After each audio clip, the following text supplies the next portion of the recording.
you were listening to that passage, and I hope that you were, from Micah chapter 6, verses 6 through 8, then what you will have heard in those first two verses is a series of questions from God's people. A series of questions from God's people. They have a question, and that is whether or not their worship is pleasing God. With what shall I come before the Lord and bow myself before God on high? Shall I come to him with burnt offerings, with calves a year old? Will the Lord be pleased with thousands of rams, with tens thousands of rivers of oil? Shall I give my firstborn for my transgression, the fruit of my body for the sin of my soul? If you're listening, you can hear the frustration in those questions. Because they're asking God, is what we are doing pleasing to you? Is our worship pleasing to you? And verse 8, that famous memory verse, is the prophet's reply. And as Jesus would so often do in his ministry, Micah, the prophet of God, speaking on behalf of the Lord, does not directly answer the question. In fact, he changes the subject. This morning's sermon is a different kind than what we're used to. Something of a family meeting, in fact. And part of the reason for that is because you wrote much of today's sermon. For the past 5 years or so, the bulk of my 7 as your pastor, the Sunday morning worship service has been a subject of conversation at best and contention at worst. Reason for that is because coming out of the pandemic in the year 2020, we were forced by lower numbers of attendees and of volunteers to combine what had up to that point been a traditional worship service and a contemporary worship service, 2 separate services, to combine them into one. And we've been trying to figure out how to make that work ever since. Frustration with that work has accelerated in the last couple of years. And so, at the beginning of this year, our worship leader, Alicia Colston, came to me with an idea. Her suggestion was to survey the entire congregation, asking key questions about our worship service as it is, so that we could better chart a path for where it needs to go. That survey was distributed, as many of you know, over a period of 3 weeks in the month leading up to Easter Sunday by Alicia and our deacon chair, Steve Whitaker, to all of the adult Sunday school classes as well as our youth Sunday school class. Following the collection of those surveys, the 3 of us then conducted a series of interviews with almost everyone who filled out a survey by name. Full confession, I missed 3 names. I didn't get to 3 of my names in the nick of time. But conducting these interviews, these conversations with those who named themselves on their surveys, some of these were simple thank you calls, others were more intensive conversations, which gave us an opportunity to let you expand upon what you wrote down, gave us an opportunity to ask some clarifying questions. And based upon the surveys, based upon the interviews, and based upon the vision that Alicia and I share for worship here at South Garland Baptist Church, I want to spend a few minutes now telling you what we learned and telling you where we're going. And then, in the spirit of our passage this morning, at the very end, I'm going to change the subject. And so I want to begin, before we get to the findings of this survey, by offering a few words of thanks here at the outset. The first is to our deacon chair, Steve Whitaker. Steve is unfortunately not able to be here with us today, and his excuse is ironclad. He welcomed a new granddaughter into the world on Friday afternoon, and that granddaughter lives in Seattle, Washington. So that's where Steve is right now. As I said, his excuse is ironclad. But I want to thank him for his leadership from the congregational perspective, from the deacon perspective, for the grace that he has shown in the interviews and in the leadership of this process. I want to say a word of thanks to Alicia. Folks, it takes a lot of humility to submit to what amounts to a performance review by the entire church. To voluntarily submit to such a review not by one supervisor or one small committee, but by 70 people. And it was her idea to do so, and that takes a great deal of humility and grace, and I thank her for that. And then lastly, I want to say thank you to you. As you'll see in a moment, 70 people engaged in this survey, and I have not counted this morning, but I do know that on any given Sunday, we're usually somewhere between 60 and 80. And so this is something that you took seriously, and I thank you for that. I thank you for the honesty and the candor that you gave us in the written surveys as well as the interviews, and for the graciousness that you showed, particularly in the interviews. And so I thank you for that. And with that, I want to tell you what we found out, what we learned. And so I've got a few charts we're going to put up on the screen that you'll be able to see for yourself. And for those of you who remain afterwards for our time of church conference, you'll get hard copies of these charts. Exactly what you see on the screen will be in the packets in church conference following the worship service. And so, Dwayne, if you can give us that first slide. The first is simply the breakdown of who participated in this survey by Sunday school class, since, as I said, they were distributed to the classes, and the classes give us some general idea of the demographics of who took part. So, as I said, 70 people in total took part. You will see that 24 people, 34% of that 70, were from the fellowship class taught by Max Smith and Rick Beatles, that 15 or 21% of that 70 were from the friendship class, that 10 or 14% of that 70 were from the young adult class, that 9 or 13% were from the Discovery Bible or class taught by Ken Camp, that 6, making up 9% of the 70, were from the Cornerstone class taught by Bobby Fulfer, that 5 or 7% were from the youth Sunday school class, and then 1 who does not participate in a Sunday school class. One thing that's important for you to know in this is that we included teachers in their classes. So even in an instance in which, for example, our youth Sunday school teachers are not teenagers themselves, that's for the best, they are nevertheless included in the youth findings, and the same is true for each of our classes. Teachers were included in their classes. So there's your breakdown by classes so that you know who participated in the survey. Go ahead and give me the next slide, Dwayne. The next dealt with our attendance in worship services over the last 2 months, the 2 months leading up to the survey being distributed. And what we found was that it was primarily our most faithful attendees who took part in the survey, as you might expect. And so a majority, 57%, 40 of the 70, had attended church every single Sunday in the 2 months leading up to the survey being distributed.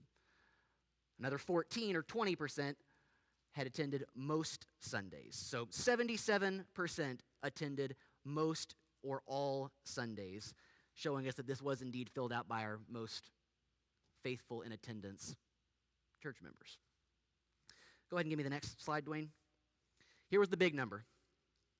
You actually saw this one in church conference last month if you were with us, but I put it up for you again because it's really kind of the headline from the survey about the overall feelings of the current direction of the worship ministry. The average that we found, the mean, if you will, was 3.19, smack dab in the middle. And as you can see, none of these numbers are especially overwhelming. We are not a church where everyone is very concerned. We are not a church where everyone is very positive. It runs the gamut, as you'll see there. With that being said, what you'll see from the numbers here is that we have some 32% who would consider themselves concerned with the direction of the worship ministry. They are ones or twos. They have some degree of concern, with 11% being very concerned. And then on the flip side, we have some 45% who would consider themselves positive about the direction of the worship ministry. 26% for, 19% saying that they are very positive about the direction of the worship ministry. And then another 23% who will call them neutral in some degree or another, a 3 out of 5. There's your headline. Give me the next slide, Dwayne.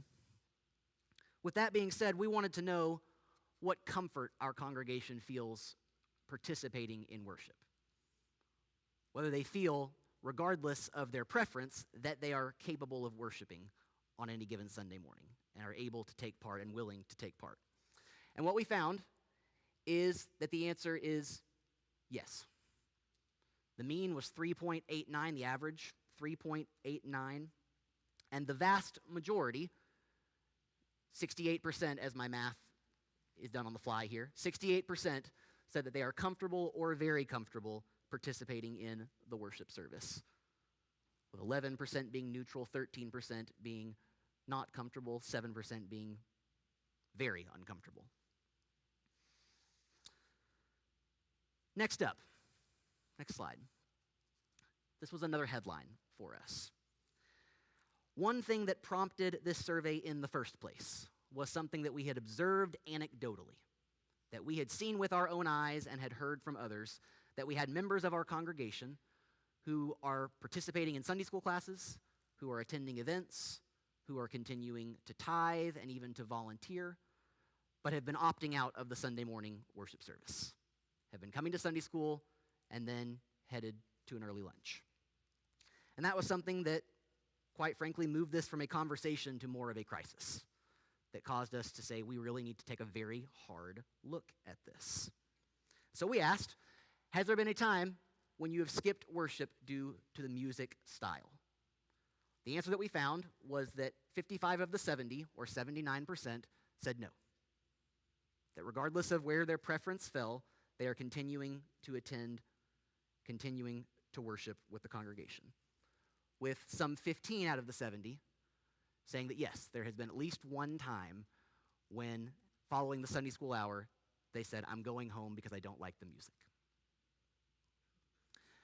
Just to pause for a moment on this one. In the conversations that we had, one thing that we picked up on is that some were doing so, some implicitly and some explicitly told us that they were doing so in order to send a message, in order to express their dissatisfaction through boycott, essentially, by not participating. And so I need you to know two things. First, that to some extent it worked. That was effective in getting our attention. There's a reason the survey went out, and that was a big part of the reason why. But to speak to you pastorally on this for a moment, in Hebrews 10:25, a command that we are given by the Lord is to not neglect meeting together, as is the habit of some. And so, to those, some of whom I assume are probably not in the room right now, but some of whom are, I would point you to that verse and remind all of us simply that skipping worship because you don't like what's happening in the worship service is different than skipping around to Target because they're not stocking what you want. That this is not an issue of customer satisfaction, but of biblical obedience. Got one more slide. No, I'm sorry, I missed something. To the 79%, and especially to those who are ones and twos on their satisfaction, I say thank you. Thank you for your faithfulness. Thank you for your obedience. Thank you for sticking with us, even when you're not thrilled by everything that's going on. Thank you for that. Now this last slide. Try as we have to eliminate the divide between the so-called traditional and so-called contemporary worship styles, it persists. It's been going on in the American and indeed the global church for 40 years at least, and it's still going. And so we asked what your preferred hymn to contemporary ratio is, with 1 being you would prefer it to be mostly or all hymns in the service, with 5 being you would prefer for it to be mostly or all contemporary music in the worship service. Where do you fit on that spectrum from 1 to 5?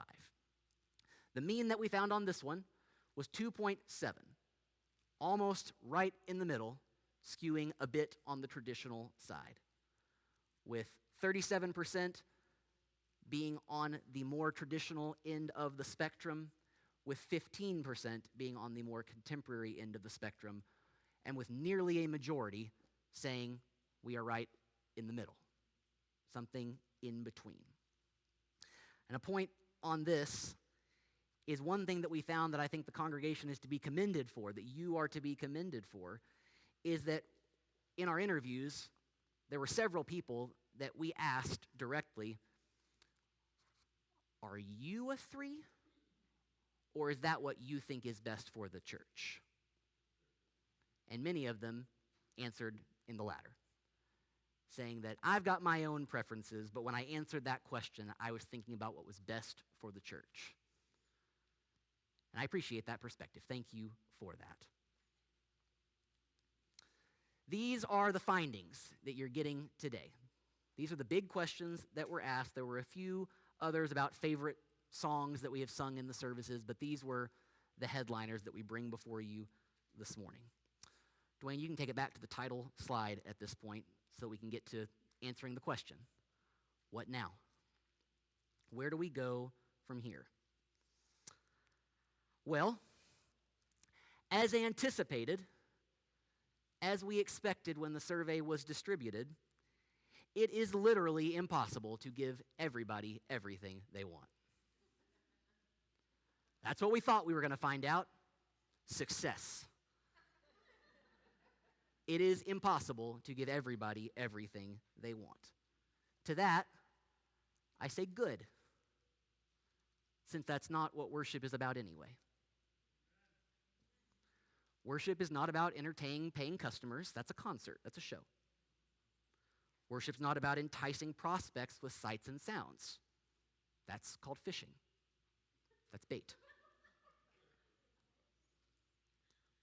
Worship is God's people glorifying Him, exalting Him, praising Him for who He is and for what He has done and for what we believe He will do. Whether we do that on Sunday morning or any other day of the week, that is what it means to worship. That being said, it is our desire to lead in a way that makes sense for this congregation. To not try to put a circle in a square hole, or however that phrase goes. Square peg, round hole. There we go. And so here's a few things you can expect moving forward. The first are some additions to our worship ministry. One thing that came across in the surveys and the conversations was a sense of loss, especially from those who prefer traditional worship. We heard many times that folks miss singing hymns out of the hymnal, whether that means literally holding the book in your hand or simply singing beloved hymns of the faith in the way that is most comfortable, in the way that is most familiar. We heard that many, many times. And there's a sense of loss that it permeates many members of our congregation because a pandemic took that away in seemingly an instant. We put our masks down and we never picked the hymnals back up. It's been said before that people don't fear change, they fear loss. And there is that expression of loss that has come across. And so to address that, there's a couple of things we want to do to better minister to those who are feeling that loss. We've been doing one this morning. This was kind of our soft launch of this part of the project. Heritage Sunday. Any month where there's a fifth Sunday, and for those of you keeping track, that happens 4 times a year, Any month where there is a fifth Sunday in the month, that will be a fully traditional service where we will turn back the clock to a certain extent. We will have the hymnals available for you to hold in your hands. We will sing them in what is most familiar to you, or at least the way Diane Camp played it for 30 years in this congregation. Every fifth Sunday, you can expect a Heritage Sunday, something for those on the more traditional end of the spectrum to look forward to and to cherish. Additionally, every month, the first Sunday evening of the month, barring any conflicts with holidays or church fellowships, which happens 3 or 4 times a year, we have something called the table. We meet down in Wall Hall. We have a potluck meal together. We sing together, and then we have a brief time of discussion around round tables. We've been doing this for a few years now. Recently, we moved for the singing time to be hymns from the hymnal. We've already been doing that. We're going to take that one step forward and make that a traditional gospel sing.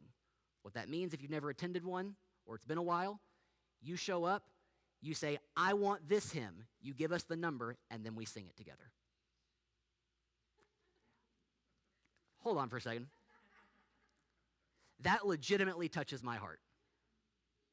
The people who are most excited about that are the kids. I think that's beautiful.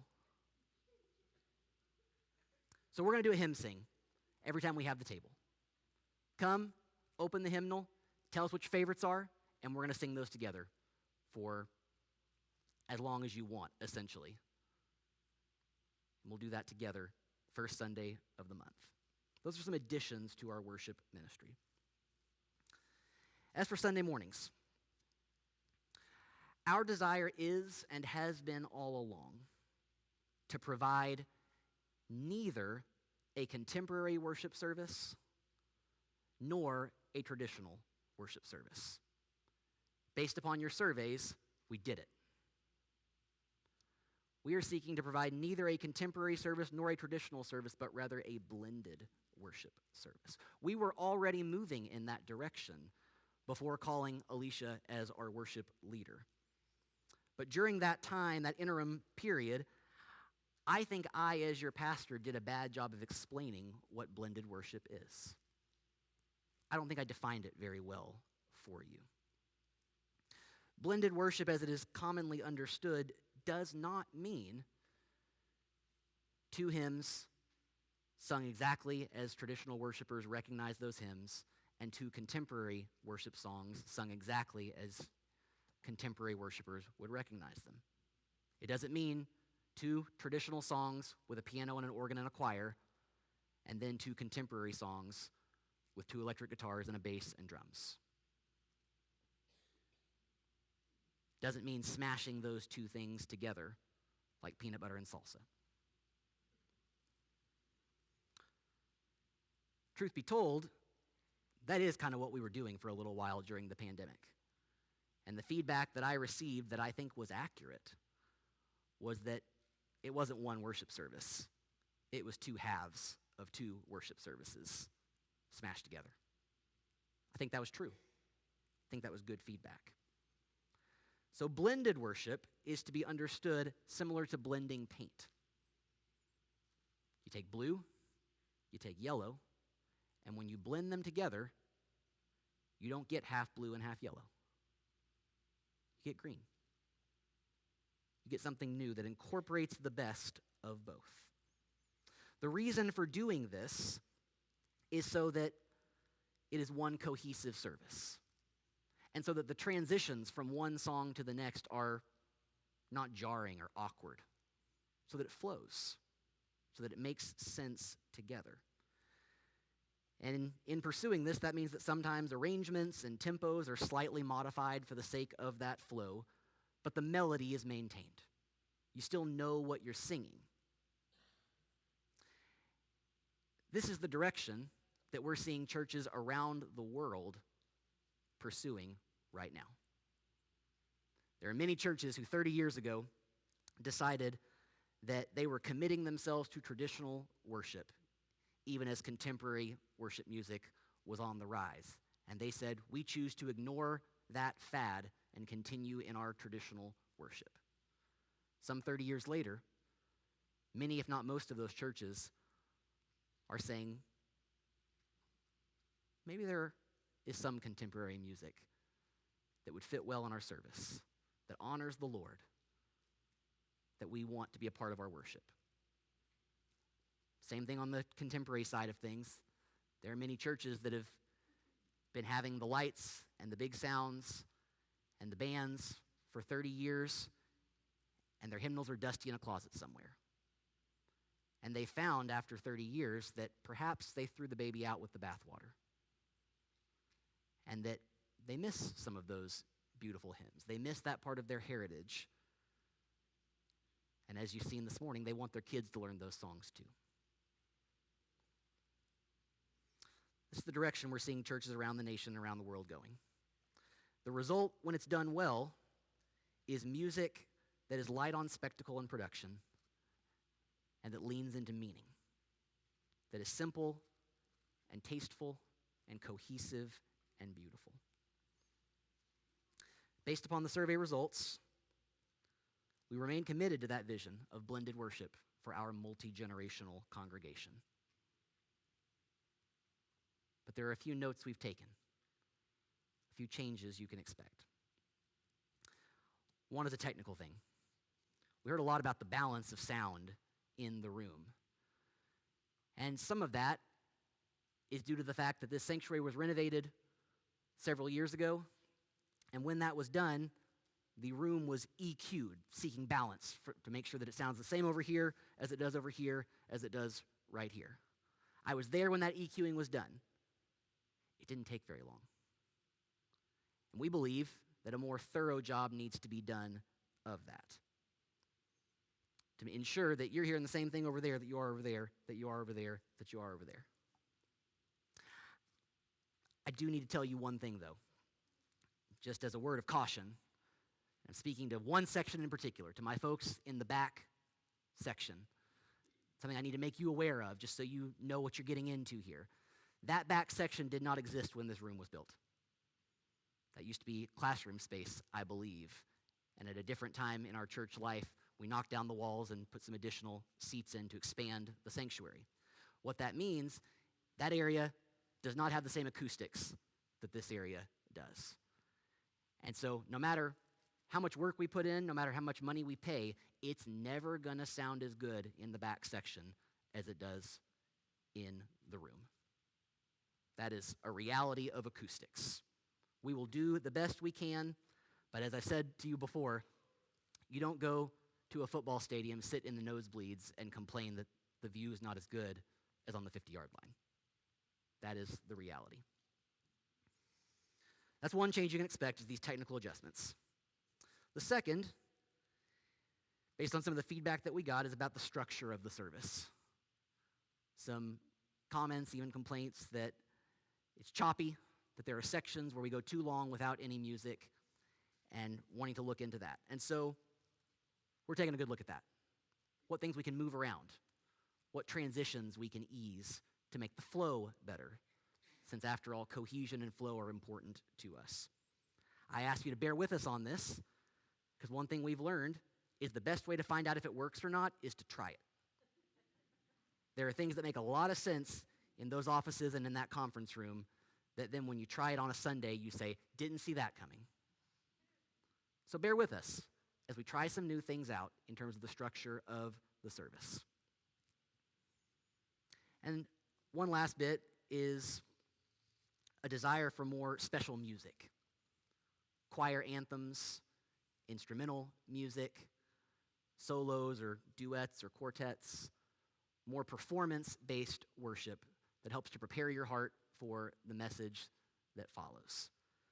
That's something that was expressed in numerous surveys and interviews, and something we intend to follow through on as well. Countless hours went into constructing and distributing and analyzing and following up on this worship survey. Years have been spent on this question of the worship service. And indeed, in the last year or so, it has been difficult for our church and indeed for our staff to give proper attention to much of anything else. This has been what we've been talking about for a long, long time. And I think that's true for two reasons. One is that church music is important and it's deeply personal to people. These aren't just songs.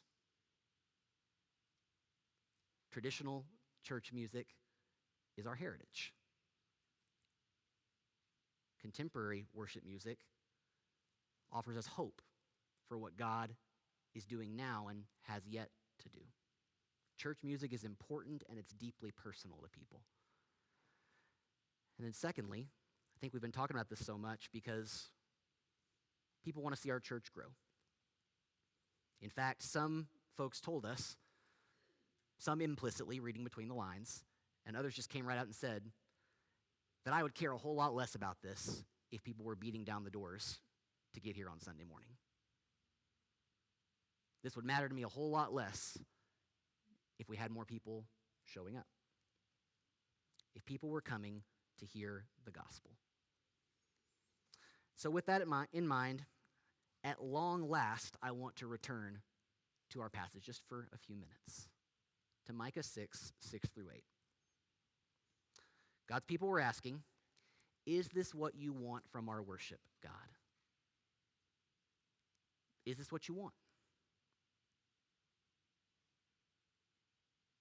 Maybe even more open-ended than that, not as a yes or no question. What do you want from us, God? And listen to the Lord's answer. What I want is for you to seek justice and to love mercy and to walk humbly with your God. Through his prophet, God tells his people that he's a lot less concerned with what they're singing than with how they're living. That worship is important, but they need to care more about witness. Indeed, if you'll think about the Great Commission for a second that Jesus gave in Matthew 28, 19 through 20, Jesus gave some final instructions to his disciples before ascending into heaven to sit at the right hand of the Father. And what Jesus gave were not final instructions of a template for a weekly worship service. Rather, what he said was go, make disciples of all nations, baptize them in the name of God, the triune God, the Father, the Son, and the Holy Spirit, and teach them to obey everything I've commanded you. Go, make disciples, baptize, and teach. This was to be our focus. And so I end this morning with a plea to you as someone who loves you as individuals, someone who loves you as a congregation, and as someone who loves the Lord. I end with this pastoral plea, especially to those of you who are concerned for the future of our church. The conversation about the worship service can and will and should continue. We are a congregational church where everybody has a voice. And so the conversation can and will and should continue. But church family, the controversy has to stop.